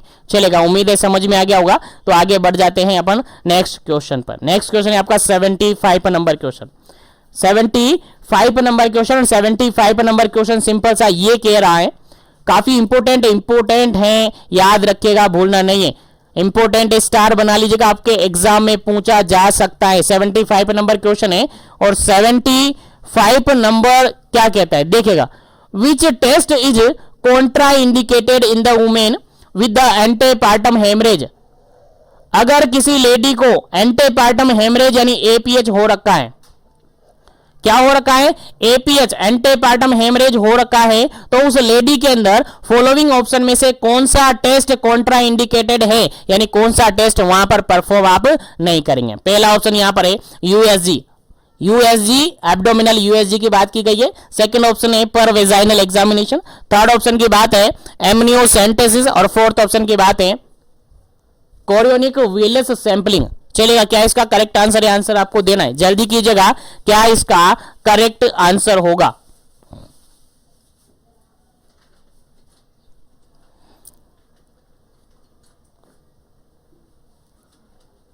चलिए 75 के अंदर अगर बिल्कुल करेक्ट आंसर अपन देखें तो ऑप्शन नंबर सेकंड बिल्कुल करेक्ट आंसर होगा। ऑप्शन नंबर बी बिल्कुल करेक्ट आंसर होगा। यहां पर जो पर वेजाइनल एग्जामिनेशन किया जाता है, वेजाइनल एग्जामिनेशन किया जाता है, वो कॉन्ट्रा इंडिकेटेड माना जाता है। अगर पेशेंट किसका है, एपीएच का है, एंटेपार्टम हेमरेज हो रखा है किसी पेशेंट को, किसी लेडी को, तो उसके अंदर पर वेजाइनल एग्जामिनेशन नहीं किया जाता है, कभी भी नहीं किया जाता है, याद रखिएगा। इंपोर्टेंट क्वेश्चन है आपके एग्जाम पॉइंट ऑफ व्यू से। चलिए आगे बढ़ते हैं नेक्स्ट क्वेश्चन पर। नेक्स्ट क्वेश्चन है आपका 76 नंबर क्वेश्चन और 76 नंबर क्वेश्चन काफी इंपोर्टेंट है। देखिएगा, इंपोर्टेंट काफी इंपोर्टेंट है, आपको याद रखना है। The blood loss with in the 24 hour of the baby birth and up to 6 week after the delivery is called। Simple सा क्वेश्चन ये कहा गया है कि डिलीवरी के बाद और विद इन डिलीवरी 24 आवर से लेकर अगर 6 वीक आफ्टर डिलीवरी सब ब्लड यानी ब्लीडिंग कब हो रही है, हेमरेज कब हो रहा है, आफ्टर डिलीवरी हो रहा है। जैसे ही डिलीवरी हुई है उसके 24 घंटे के अंदर ब्लीडिंग स्टार्ट हो गई है और 6 वीक तक, 6 वीक यानी कि 42 डेज तक ब्लीडिंग हो रखी है, तो हम उसको क्या कहेंगे। ऑप्शन के अकॉर्डिंग आंसर देना। पहला ऑप्शन है एपीएच एंटीपार्टम हेमरेज कहेंगे। सेकंड ऑप्शन है पोस्टपार्टम हेमरेज यानी पीपीएच कहेंगे। उसके बाद थर्ड ऑप्शन है ए एंड बी कहेंगे और फोर्थ ऑप्शन है नन ऑफ दी अबव कहेंगे। चलेगा, क्या इसका करेक्ट आंसर है, आंसर आपको देना है, जल्दी कीजिएगा, क्या इसका करेक्ट आंसर है। ब्लीडिंग हो रही है within 24 hour of the birth baby birth हो गया है और बेबी बर्थ होने के बाद within 24 hour bleeding start हो गई है और वो ब्लीडिंग 6 वीक तक हो रही है, यानी आफ्टर डिलीवरी 6 वीक तक हो रही है। यानी कुल मिलाकर बात ये है कि ब्लीडिंग आफ्टर डिलीवरी हो रही है। और मैंने कहा था कि अगर 20 वीक ऑफ गेस्टेशन यानी प्रेगनेंसी से लेकर अगर डिलीवरी तक यानी डिलीवरी से पहले अगर ब्लीडिंग होती है दैट इज एपीएच यानी एंटीपार्टम हेमरेज। लेकिन अगर डिलीवरी के बाद 6 वीक तक अगर ब्लीडिंग होती है that is PPH postpartum haemorrhage. समझ में आ गया? बिल्कुल सिंपल सा है। डिलीवरी को आप हाईलाइट कर लीजिएगा, बेबी बर्थ को आप हाईलाइट कर लीजिएगा। अगर बेबी बर्थ के पहले ब्लीडिंग होती है दैट इज एपीएच, लेकिन पहले भी कब? 20 वीक तक। ठीक है, 20 वीक के पहले अगर ब्लीडिंग होगी तो वो एपीएच में काउंट नहीं होगा, उसको फिर एबॉर्शन कहेंगे। क्या कहेंगे? एबॉर्शन कहेंगे। तो यहां पर 20 वीक के बाद और डिलीवरी से पहले अगर ब्लीडिंग होगी दैट इज एपीएच और डिलीवरी के बाद 6 वीक तक अगर ब्लीडिंग होगी दैट इज पीपीएच यानी पोस्ट पार्टम हेमरेज। इस क्वेश्चन का राइट आंसर आपका क्या होगा? ऑप्शन नंबर बी बिल्कुल करेक्ट आंसर होगा। ऑप्शन नंबर बी बिल्कुल करेक्ट आंसर हो जाएगा आपका, पोस्ट पार्टम हेमरेज। याद रखेगा कब से कब तक डिलीवरी हो चुकी है, डिलीवरी के विद इन 24 आवर 24 घंटे के अंदर ब्लीडिंग स्टार्ट हो गई है और ब्लीडिंग कब तक हो रही है? 6 वीक आफ्टर डिलीवरी। 6 वीक बोले तो 42 दिन 42 डेज तक अगर ब्लीडिंग हो रही है दैट इज आपका पीपीएच होगा। क्या होगा? पीपीएच होगा। पोस्ट पार्टम हेमरेज होगा। याद रहे, भूलना नहीं है। हाईलाइट इसलिए कर रहा हूं, बार बार इसलिए रिपीट कर रहा हूं ताकि आपको याद रह जाए। चलिएगा आगे बढ़ते हैं नेक्स्ट क्वेश्चन पर। और नेक्स्ट क्वेश्चन आपका है 77 नंबर क्वेश्चन। और 77 नंबर क्वेश्चन काफी इंपोर्टेंट है और 101% आपके एग्जाम में आएगा।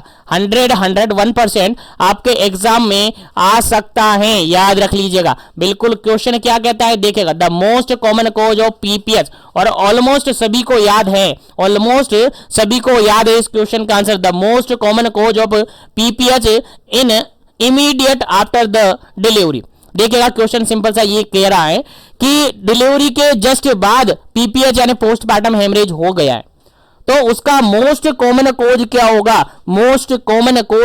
आंसर आपको बताना। पहला ऑप्शन यहां पर है रप्चर्ड यूट्रस का रप्चर हो जाना। सेकंड ऑप्शन है यूटेराइन डिटैचमेंट, यूटेराइन का डिटैचमेंट हो जाना। थर्ड ऑप्शन है एटोनिसिटी ऑफ यूट्रस का एटोनिसिटी होना। और फोर्थ ऑप्शन है यहां पर यूटेराइन स्कार। चलेगा, क्या इसका करेक्ट आंसर है? उम्मीद है सभी को याद है, तो फटाफट से आंसर बता दीजिएगा क्या इसका करेक्ट आंसर होगा।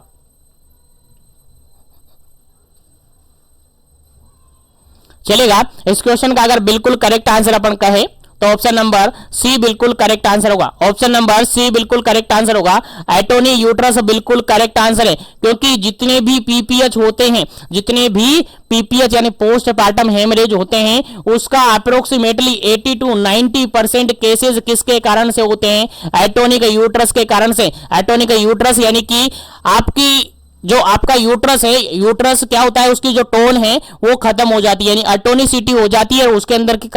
उसके कारण से क्या नहीं होता है? उसके अंदर कॉन्ट्रैक्शन रिलैक्सेशन नहीं होगा, और कॉन्ट्रैक्शन रिलैक्सेशन नहीं होगा तो क्या होगा? ब्लीडिंग होती जाएगी। तो एटोनिसिटी जो है मोस्ट कॉमन कोज माना जाता है पीपीएच का, जो कि अप्रोक्सीमेटली 80 to 90% केसेस के अंदर देखा जाता है। उम्मीद है समझ में आ गया होगा, याद रहेगा। चलिएगा नेक्स्ट क्वेश्चन की बात करते हैं। और नेक्स्ट क्वेश्चन आपके सामने 78 नंबर क्वेश्चन। 78 नंबर क्वेश्चन भी सिंपल सा है, सभी को याद होना चाहिए। Postpartum haemorrhage is loss of blood which is more than. देखिएगा सिंपल सा क्वेश्चन यहां पर यह है कि पोस्टपार्टम हेमरेज होता है यानी पीपीएच होता है, तो पीपीएच के अंदर जनरली जो ब्लीडिंग होती है वो कितनी होती है, किससे ज्यादा होनी चाहिए?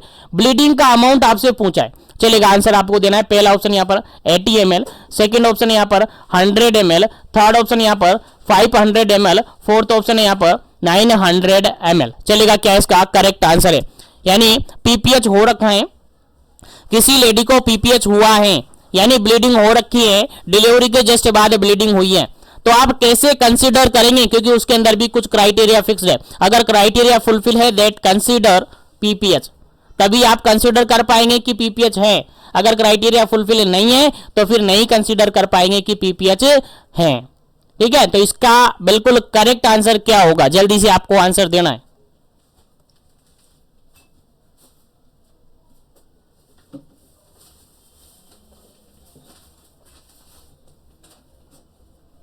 चलेगा। इस क्वेश्चन का अगर बिल्कुल राइट आंसर की अपन बात करें तो ऑप्शन नंबर सी बिल्कुल राइट आंसर होगा।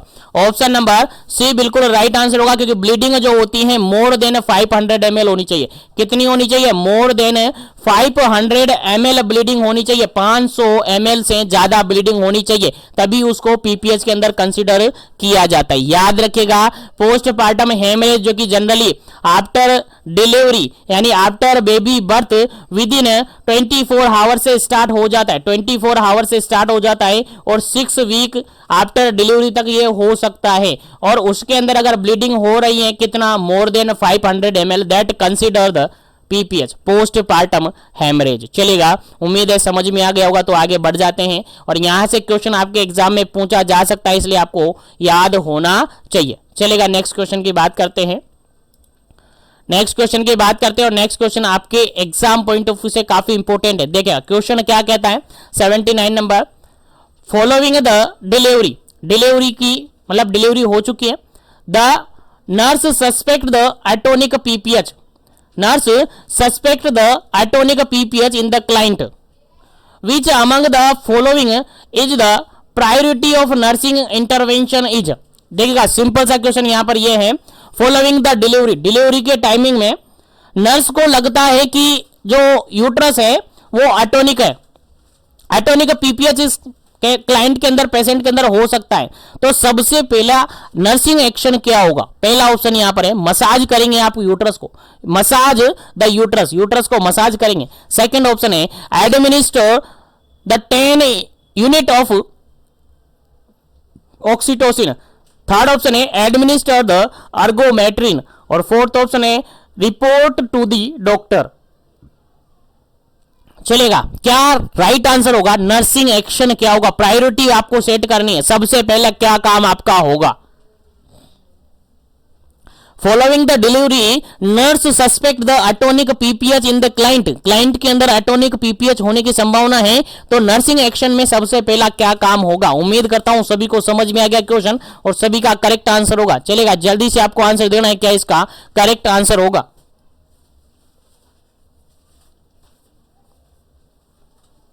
चलेगा, यहां पर बिल्कुल करेक्ट आंसर होगा आपका option number first, massage the uterus. Uterus को क्या करेंगे? सबसे पहला एक्शन होगा यूट्रस को मसाज करेंगे। डायरेक्टली उसको ऑक्सीटोसिन नहीं दे सकते, पहले यूट्रस को क्या करेंगे? मसाज करेंगे। अगर मसाज से काम हो जाता है तो ठीक है, नहीं तो फिर डॉक्टर को इन्फॉर्म करना है और डॉक्टर आएगा तो फिर उसको ऑक्सीटोसिन लगवा देगा। बिल्कुल करेक्ट आंसर होता है इस क्वेश्चन का ऑप्शन नंबर फर्स्ट, बिल्कुल करेक्ट आंसर है। चलेगा, नेक्स्ट क्वेश्चन की बात करते हैं। नेक्स्ट क्वेश्चन आपके सामने काफी इंपॉर्टेंट है। नेक्स्ट क्वेश्चन काफी इंपॉर्टेंट है, जिसमें पूछा गया है pre mature separation of normal implanted placenta from the uterine wall during the second half of the pregnancy. देखिए, सिंपल सा क्वेश्चन यहां पर यह पूछा है कि सेपरेशन हो रहा है किसका? किसका सेपरेशन होना है? प्लेसेंटा का, लेकिन सेपरेशन प्री मेच्योर सेपरेशन हो रहा है। अब प्री मेच्योर सेपरेशन आते ही आपका माइंड कहां जाएगा? एपीएच पर जाएगा। एपीएच पर क्यों? क्योंकि प्री मेच्योर सेपरेशन हो रहा है। अगर मेच्योर होता तो फिर एपीएच नहीं होता, फिर वो पीपीएच के अंदर जाता।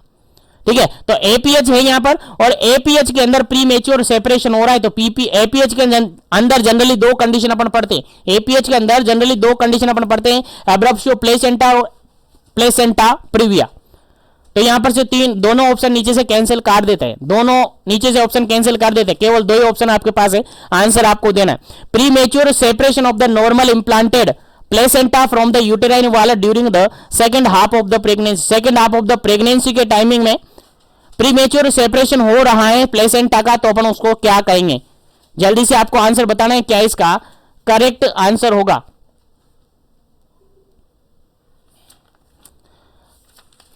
जल्दी से आंसर देना है, क्या इसका करेक्ट आंसर होगा? फिर आगे बढ़ेंगे अपन नेक्स्ट क्वेश्चन पर। चलेगा, अगर प्रीमेच्योर सेपरेशन हो रखा है तो अपन उसको कहेंगे, प्रीमेच्योर सेपरेशन हो रखा है तो जनरली अपन उसको कहेंगे एब्रप्शियो प्लेसेंटा। क्या कहेंगे? एब्रप्शियो प्लेसेंटा कहेंगे। ऑप्शन नंबर फर्स्ट बिल्कुल करेक्ट आंसर है। अगर प्रीमेच्योर सेपरेशन की बात की जा रही है तो डायरेक्टली आपका आंसर जाएगा कहां पर? एब्रप्शियो प्लेसेंटा पर, या एक्सीडेंटल हेमरेज पर, या फिर एब्रप्शियो प्लेसेंटा पर। दोनों तीनों एक ही नाम है, आपको एक ही नाम से याद रखना है। तो एब्रप्शियो प्लेसेंटा इसके अंदर प्रीमेच्योर सेपरेशन ऑफ प्लेसेंटा होता है, सेपरेशन होता है, प्रीमेच्योरली सेपरेट हो जाता है, जो प्लेसेंटा है प्रीमेच्योरली क्या हो जाता है, सेपरेट हो जाता है। बिल्कुल करेक्ट आंसर है इस क्वेश्चन का। चलेगा आगे बढ़ते हैं नेक्स्ट क्वेश्चन पर। आगे बढ़ते हैं नेक्स्ट क्वेश्चन पर। सेशन को लाइक शेयर करते रहेगा। जो भी कैंडिडेट चैनल पर पहली बार विजिट कर रहे या बार बार विजिट करते हैं, चैनल को जरूर से सब्सक्राइब कर लीजिएगा ताकि इसी तरीके से कंटिन्यू सेशन आपको मिलते रहे। चलेगा नेक्स्ट क्वेश्चन है आपका 81 नंबर। 81 नंबर क्वेश्चन क्या कहता है देखिएगा, implantation of the placenta in the lower uterine segment. देखिएगा सिंपल सा क्वेश्चन पूछा है, यूटेराइन सेगमेंट कौन सा, लोअर यूटेराइन सेगमेंट, यानी प्लेसेंटा का इम्प्लांटेशन जनरली कहां होता है, अपर यूटेराइन सेगमेंट पर होता है। कहां होता है, अपर यूटेराइन सेगमेंट पर होता है। अब अपर यूटेराइन सेगमेंट के अंदर होता है, चाहे एंटीरियर हो सकता है चाहे पोस्टीरियर हो सकता है, लेकिन यहां पर एबनॉर्मल कंडीशन है। जो प्लेसेंटा है उसका इम्प्लांटेशन कहां हो रहा है, लोअर में हो रहा है। प्लेसेंटा का इम्प्लांटेशन कहां हो रहा है, लोअर में हो रहा है, जो कि एबनॉर्मल है। ठीक है, कैसा है, एबनॉर्मल है, तो ये कैसी कंडीशन होगी। पहला ऑप्शन है यहां पर एब्रप्सियो प्लेसेंटा, सेकंड ऑप्शन है यहां पर प्लेसेंटा प्रीविया, थर्ड ऑप्शन यहां पर फीटल डिस्ट्रेस और फोर्थ ऑप्शन यहां पर कॉर्ड प्रोलेप्स। चलेगा आंसर आपको बताना है क्या इसका करेक्ट आंसर है। नॉर्मली जो प्लेसेंटा है वो कहां पर इंप्लांट होता है, अपर यूटेराइन सेगमेंट पर क्या होता है, इंप्लांट होता है। और अपर यूटेराइन सेगमेंट में एंटीरियर या पोस्टीरियर दोनों साइड पर ये इंप्लांट हो सकता है, लेकिन यहां पर क्या हो रहा है, अपर नहीं हो रहा है, यहां लोअर यूटेराइन सेगमेंट में क्या हो रहा है, इंप्लांट हो रहा है। अब लोअर यूटेराइन सेगमेंट में इंप्लांट हो रहा है तो उसको अपन क्या कहेंगे, आंसर आपको देना है फटाफट से, क्या इसका करेक्ट आंसर है। फिर आगे बढ़ते हैं अपन नेक्स्ट क्वेश्चन पर।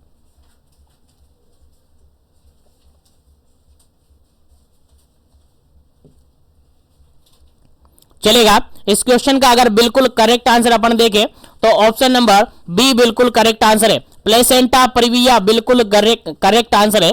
प्लेसेंटा प्रीविया बिल्कुल करेक्ट आंसर है। implantation of the placenta in the lower uterine segment that known as placenta previa. याद रखिएगा जो भी किसके अंदर आता है, एपीएच के अंदर आता है। तो एपीएच यानी एंटीपार्टम हेमरेज के अंदर जनरली दो कंडीशन को अपन इंक्लूड करते हैं, एक करते हैं अपन प्लेसेंटा प्रीविया को, दूसरा करते हैं एब्रप्सियो प्लेसेंटा को। याद रखिएगा इंपोर्टेंट क्वेश्चन है। चलेगा आगे बढ़ते हैं नेक्स्ट क्वेश्चन पर। उम्मीद है यहां तक आपको सब कुछ समझ में आ गया, सब कुछ आपको याद है। चलेगा नेक्स्ट क्वेश्चन की बात करते हैं। नेक्स्ट क्वेश्चन आपका 82 नंबर, और 82 नंबर क्वेश्चन आपसे क्या कहता है देखिएगा। 82 नंबर क्वेश्चन कहता है which of the following clinical presentation would a nurse expect while the assessing the patient with the abruptio placenta। देखिएगा एक लेडी है जिसको एब्रप्सियो प्लेसेंटा हो रखा है, एक लेडी है जिसको एब्रप्सियो प्लेसेंटा हो रखा है, तो एक नर्स उसको असिस्ट कर रही है, तो नर्स क्या एक्सपेक्ट करेगी कि उसके अंदर कौन सा क्लिनिकल प्रेजेंटेशन देखने को मिलेगा। एब्रप्सियो प्लेसेंटा के अंदर क्लिनिकल प्रेजेंटेशन कौन सा देखने को मिलेगा, जल्दी से आंसर दीजिएगा। पहला ऑप्शन है रिजिड बोर्ड लाइक एब्डोमन, उसका एब्डोमन है रिजिड बोर्ड लाइक अपीयर होगा। सेकेंड ऑप्शन है एडिमा इन लेग, लेग के अंदर एडिमा देखने को मिलेगा। थर्ड ऑप्शन है एक्सेसिव ब्लीडिंग देखने को मिलेगा, वेजाइनल ब्लीडिंग देखने को मिलेगा। और फोर्थ ऑप्शन है प्रीमेच्योर रप्चर ऑफ मेम्ब्रेन देखने को मिलेगा। क्या देखने को मिलेगा, जल्दी से आपको आंसर बताना है क्या इसका करेक्ट आंसर होगा।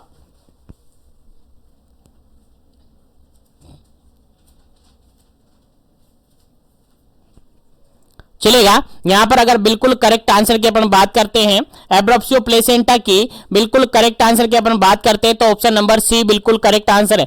एब्रप्सियो प्लेसेंटा के अंदर एक्सेसिव वेजाइनल ब्लीडिंग देखने को मिलती है, एक्सेसिव वेजाइनल ब्लीडिंग देखने को मिलती है और पेनफुल ब्लीडिंग देखने को मिलती है। ये पॉइंट भी आप याद रख लीजिएगा, पेनफुल और एक्सेसिव वेजाइनल ब्लीडिंग यहां पर देखने को मिलती है, और मोस्टली रिवील्ड ब्लीडिंग देखने को मिलती है। कौन सी, रिवील्ड ब्लीडिंग यहां पर देखने को मिलती है, याद रखेगा। और यहां पर जो यूट्रस है वो फील होता है हमें फर्म। कैसा फील होता है, फर्म फील होता है, यानी हार्ड फील होता है। कैसा, हार्ड फील होता है। और कॉन्ट्रैक्टेड फील होता है और टेंडर यूट्रस फील होता है। याद रखेगा कॉन्ट्रैक्टेड और टेंडर फील होता है, याद रखेगा। इंपोर्टेंट क्वेश्चन है, एग्जाम में पूछा जा सकता है। चलेगा नेक्स्ट क्वेश्चन की बात करते हैं, 83 नंबर क्वेश्चन। और 83 नंबर क्वेश्चन क्या कहता है समझिएगा।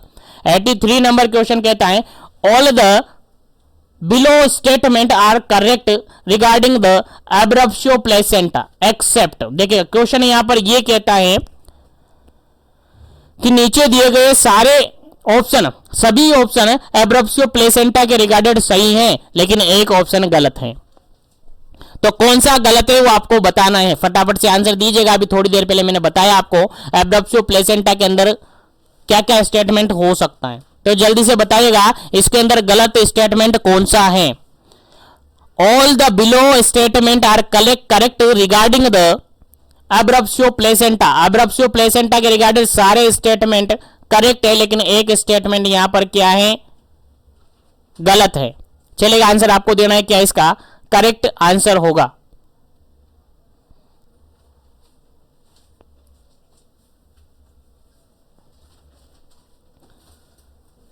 पहला ऑप्शन यहां पर है placenta in upper segment of the uterus, placenta कहां होता है, अपर सेगमेंट में होता है, बिल्कुल। सेकंड ऑप्शन है always revealed bleeding is there, third option है यहां पर bleeding is dark red in colour. Fourth option है पेनफुल ब्लीडिंग इज प्रेजेंट। चलेगा, आंसर आपको बताना है कौन सा ऑप्शन यहां पर एक्सेप्ट करके अपन निकालते हैं, कौन सा ऑप्शन अपन यहां पर एक्सेप्ट करके निकालते हैं। जल्दी से आपको आंसर बताना है क्या इसका करेक्ट आंसर होगा।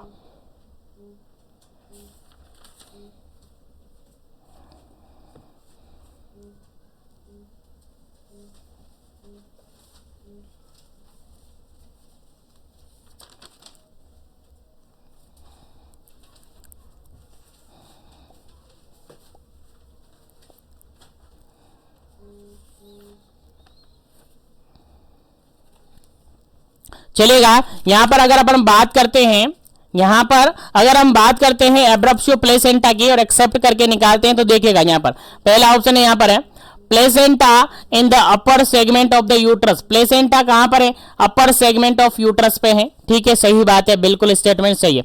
उसके बाद अगर बात करें always revelled bleeding in their, देखिएगा यहां पर ऑलवेज ब्लीडिंग कैसी होती है, रिवील्ड ब्लीडिंग होती है। उसके बाद यहां पर इसको अभी छोड़ दीजिएगा। थर्ड ऑप्शन देखिएगा bleeding is dark red in colour, bleeding कैसी है, डार्क इन रेड कलर होती है, ये भी सही है। उसके अलावा ब्लीडिंग पेनफुल होती है, ब्लीडिंग पेनफुल होती है, ये भी सही है। कौन सा गलत है यहां पर देखिएगा, आंसर आपको बताना है। देखिएगा यहां पर अगर बात करें तो इसके अंदर रिवील्ड ब्लीडिंग देखने को मिलती है। जो एपीएच है, एपीएच के अंदर जो एब्रप्सियो प्लेसेंटा है उसके अंदर रिवील्ड ब्लीडिंग देखने को मिलती है, मोस्टली रिवील्ड ब्लीडिंग यहां पर देखने को मिलती है। ये भी सही है, ये भी सही है, और ये भी सही है, और ये भी सही है। देखिए सभी स्टेटमेंट यहां पर सही दिख रहे हैं, सभी स्टेटमेंट यहां पर सही दिख रहे। चलेगा, इस क्वेश्चन को एक बार बाद में देखेंगे, इस क्वेश्चन में थोड़ा प्रिंटिंग मिस्टेक हो सकता है, ठीक है। तो यहां पर सभी statement according to question abruptio placenta के अंदर सभी ऑप्शन सही लग रहे हैं। एक बार इसको बाद में चेकआउट अपन करेंगे। आगे बढ़ते हैं नेक्स्ट क्वेश्चन पर, नेक्स्ट क्वेश्चन है यहाँ पर 84 नंबर क्वेश्चन है। 84 नंबर क्वेश्चन क्या कहता है, which of the following is the usual treatment for the partial placenta previa. देखिएगा पार्शियली प्लेसेंटा प्रीविया यानी इनकम्प्लीट प्लेसेंटा प्रीविया यहां पर देखने को मिला है, इनकम्प्लीट प्लेसेंटा प्रीविया यहां पर देखने को मिला है, तो उसका ट्रीटमेंट क्या करेंगे। पार्शियल प्लेसेंटा प्रीविया यहां पर देखने को मिला है, तो उसका ट्रीटमेंट आप क्या करेंगे। पहला ऑप्शन यहां पर हिपेरिंग थेरेपी देंगे। उसके बाद इंट्रोडक्शन या इंडक्शन ऑफ लेबर विद ऑक्सीटोसिन के थ्रू आप इंडक्शन ऑफ लेबर करवाएंगे। थर्ड ऑप्शन यहां पर activity limited to the bed rest करवाएंगे, एक्टिविटी को लिमिट करेंगे। उसके अलावा ब्लड ट्रांसफ्यूजन करेंगे। चलिए आंसर आपको बताना है। यहां पर सिंपल सा क्वेश्चन ये पूछा है 84 के अंदर, which of the following is the usual treatment for the partial placenta previa. जो पार्शियली प्लेसेंटा प्रीविया है, जिनको अपन जनरली इनकम्प्लीट प्लेसेंटा प्रीविया कहेंगे, जिसको अपन जनरली क्या कहेंगे, इनकम्प्लीट प्लेसेंटा प्रीविया हम कहेंगे। क्या कहेंगे, थर्ड टाइप का ये होता है, partial placenta previa third type का होता है, और इसी को इनकम्प्लीट प्लेसेंटा प्रीविया भी हम कहेंगे। तो ऐसी कंडीशन में उसका ट्रीटमेंट क्या करेंगे, किससे हम ट्रीटमेंट करेंगे, जल्दी से आपको आंसर बताना है क्या इसका करेक्ट आंसर होगा। जल्दी से इस क्वेश्चन का क्या करेक्ट आंसर होगा आपको बताना है, फिर आगे बात करते हैं नेक्स्ट क्वेश्चन पर।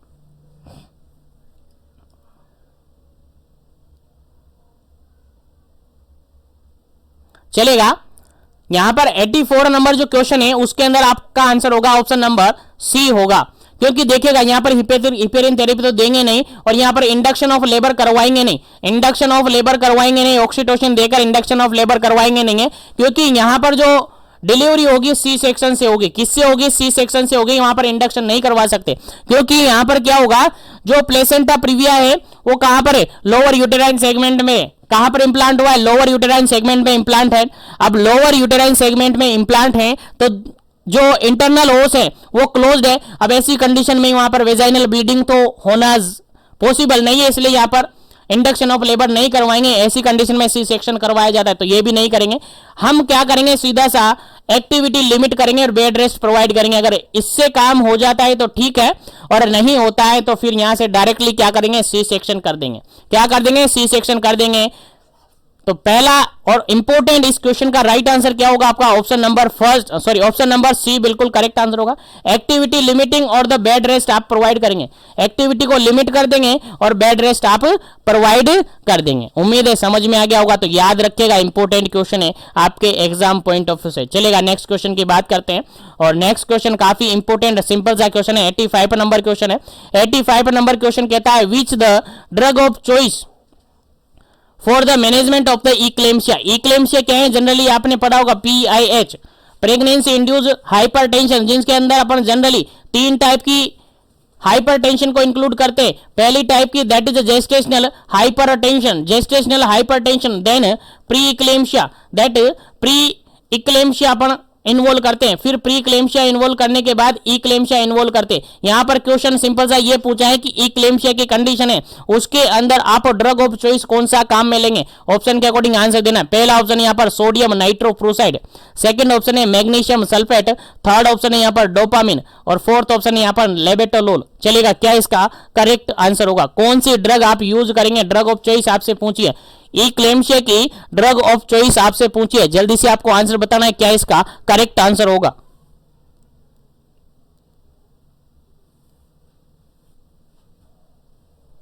चलेगा, इस क्वेश्चन का बिल्कुल करेक्ट आंसर अगर अपन देखें, ऑप्शन नंबर बी बिल्कुल करेक्ट आंसर है। ई क्लेम्शिया की ड्रग ऑफ चॉइस होती है आपकी magnesium sulphate, MgSO4, magnesium sulphate, जो कि क्या होती है, ड्रग ऑफ चॉइस होती है किसकी, एक्लेम्शिया की, क्योंकि एक्लेम्शिया क्या है, सीवियर हाइपरटेंशन इसके अंदर होने लग जाता है, यहां पर सीजर कन्वर्जन आने लग जाता है, इसलिए ड्रग ऑफ चॉइस क्या है आपको सीधा सा याद रखना है, इंपॉर्टेंट है।